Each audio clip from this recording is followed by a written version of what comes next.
Today's video will present the 4 levels of abstraction. Hello, I'm James Helfrich.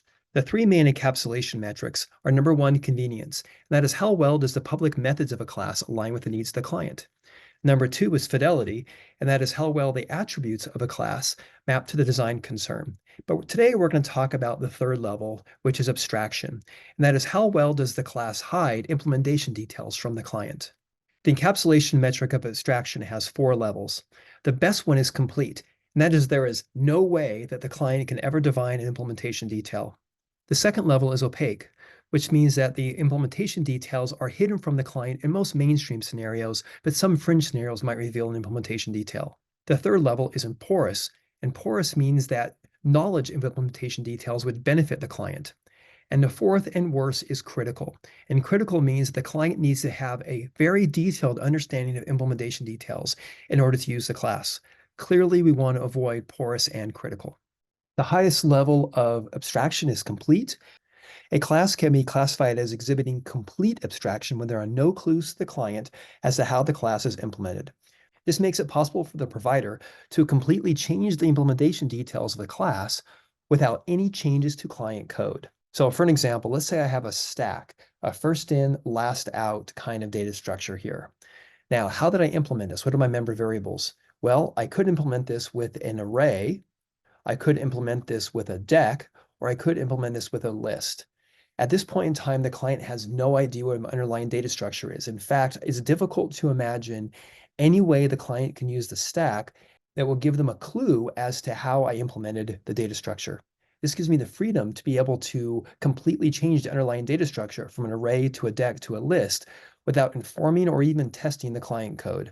This is what we're looking for, complete abstraction. One level below complete abstraction is opaque. A class can be classified as having opaque abstraction when there exists a very small number of non-mainstream cases where implementation details of the class can be revealed to the client.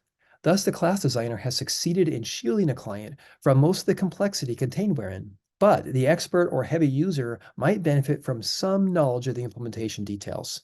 For an example, a set is a data structure that allows me to insert, remove, and find elements in a collection, whereas the order is not important, but the speed of inserting and removing and finding is important.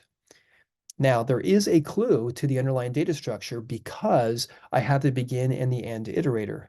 And this allows the client to walk through the collection. And when you walk through the collection, then you could figure out the order. And when it's in order, then you could see the underlying data structure as a binary search tree. So there's a clue, but you don't really need to know that clue to use the set. You can use it without it and be just fine.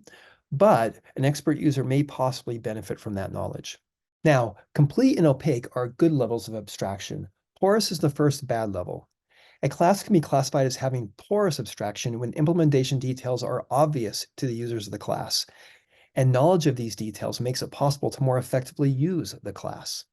For an example, here I have a tic-tac-toe board that's going to have 3 by 3 array. Now notice how I have array 0 through 2, 0 through 2. Now, it turns out that Pascal implements arrays as just a continuous block of memory. Therefore, I can access 0, 1, 2, 0, 1, 2 for my row and column, or I can access 0 through 9 in my column and keeping the row constant.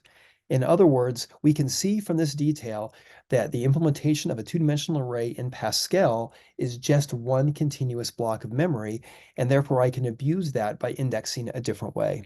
Now notice that if the two-dimensional array implementation of Pascal was changed, so it's no longer a continuous block of memory, then this code would actually break. In other words, it's possible for the client to write code which depends upon these implementation details, and therefore it's dangerous. The worst level of abstraction is critical. A class can be classified as having critical abstraction when any client must possess a detailed understanding of the implementation details in order to effectively use the class. And a good example of this is C++ memory management. Now notice how I have to allocate the variable name with new char 32. This means exactly 32 elements can be in the string, no more, no less. It also means I have to delete it. So if this variable falls out of scope, then I have a memory leak and I have a problem. It also means that the new char 32 must be the same number as the getLine name 32. If those are different for any reason, then I'm going to have a memory overwrite. And once again, implementation details are required to effectively use this. Because pointers in C++ and memory management in C++ gives us direct access to implementation details, there is no way for this to be hidden from the client for them to use it effectively. This puts a very large load and responsibility on the client, and if they mess this up, then we're going to have all kinds of problems, from stability problems to even security problems. So critical abstraction is something we want to avoid. We can learn more about abstraction by taking a look at the levels of abstraction section in the abstraction chapter of the software design textbook.